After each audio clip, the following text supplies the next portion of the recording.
If you're a fan of rock and roll, you're probably a fan of guitars. So maybe it won't be too much to ask you to join me out on a limb to listen to the sound of a tidal wave of distorted guitars. Oh, make sure to bring along your effects pedals because we're talking shoegaze.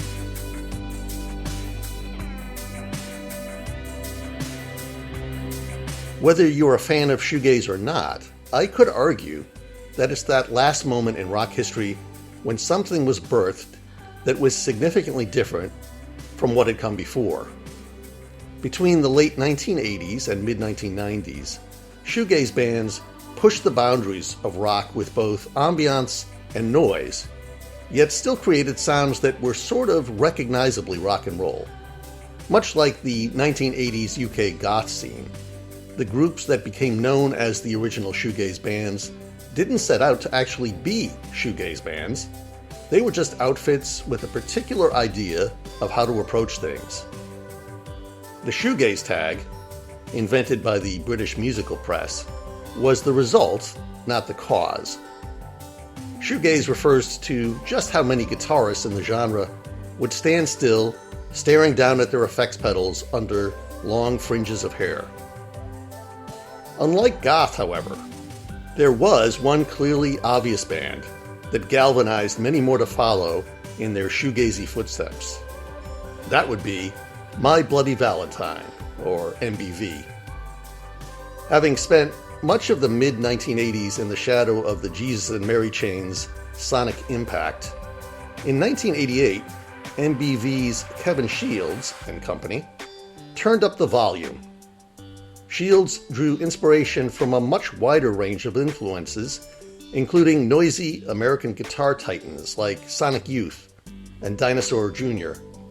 The band proceeded to create a series of EPs and albums over the next 3 years that were at once insanely loud and relatively catchy. So it's easy to point to My Bloody Valentine when explaining shoegaze, asserting that their 1991 masterpiece, Loveless, was the genre's big bang moment. And it's true to an extent. But to me, the classic shoegaze sound actually kicked off a year earlier, when Ride released Nowhere. This band of British teens really helped define the genre's sound, combining expansive atmospherics, cacophonous riffs, and sharp pop sensibilities. These kids really had songwriting chops, and they used their guitar-driven interplay to distort and support their hook-filled tunes. By this point, a number of other contemporaneous bands found ways to make their own separate but similar approaches feel like the birth of a sudden new general sound.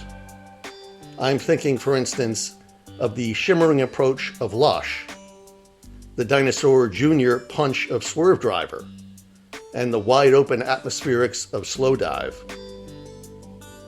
The resulting music press-driven buzz inspired many outfits in the UK and abroad. A burgeoning scene developed in the United States, especially in the wake of British bands' tours. Then, the scene, such as it was stopped dead in its tracks. My Bloody Valentine's Loveless was a masterwork, but it just happened to be released about the same time a three-piece rocking combo from Seattle caught the world's ear. So, whatever, never mind. After Nirvana and Pearl Jam in America, and Britpop in the UK, most of the shoegaze-adjacent bands broke up, changed their sound to match the marketplace, or went underground. But anyway, here are a few of my favorite songs from the first shoegaze era. All I Need, My Bloody Valentine, 1988. This is a must for anyone dipping their toes into the noisy world of introspection and guitar pedals. Invigorating drums, driving guitars, and wrenching vocals combine to make a masterpiece best enjoyed at maximum volume. Vapor Trail, Ride, 1990. Ride drew on the influence of My Bloody Valentine with a rockier Stone Roses feel. A note, founding member Andy Bell went on to become the bassist for Oasis. Listen in here for some great jangly guitars and tambourine. Sweetness and Light, Lush, 1990. This song has all the classic shoegaze hallmarks: ethereal vocals, distortion breakdown, and layered, shimmering guitars. Allison, Slow Dive, 1993. A dreamy haze of a song. This is the opening track from Slow Dive's album Souvlaki, an essential shoegaze listen. Never Lose That Feeling / Never Learn, Swerve Driver, 1993. A nearly 12-minute extended jam bliss out that was the closer on Mezcal Head, Swerve Driver's 1993 magnum opus. Come for the guitars, stay for the free jazz freakout. I Hate Rock and Roll, The Jesus and Mary Chain, 1995. The Reed Brothers band really predates the genre, so it's not technically shoegaze. But their 1980s LPs were certainly an inspiration to shoegazers, given the enormous barbed wire riffs surrounding heavenly Beach Boys-like tunes.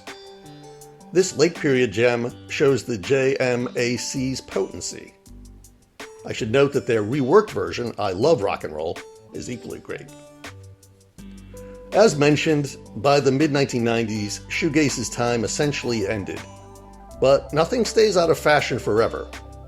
These first-wave bands sowed the seeds for much more to come, and many of the same acts would be rapturously received in the decades that would come, following various reunions and new albums. We'll take a look at some of those shoegaze seeds and how they took root in the 21st century in an upcoming Out on a Limb episode. So make sure you're all signed up to view my next bandwagon update.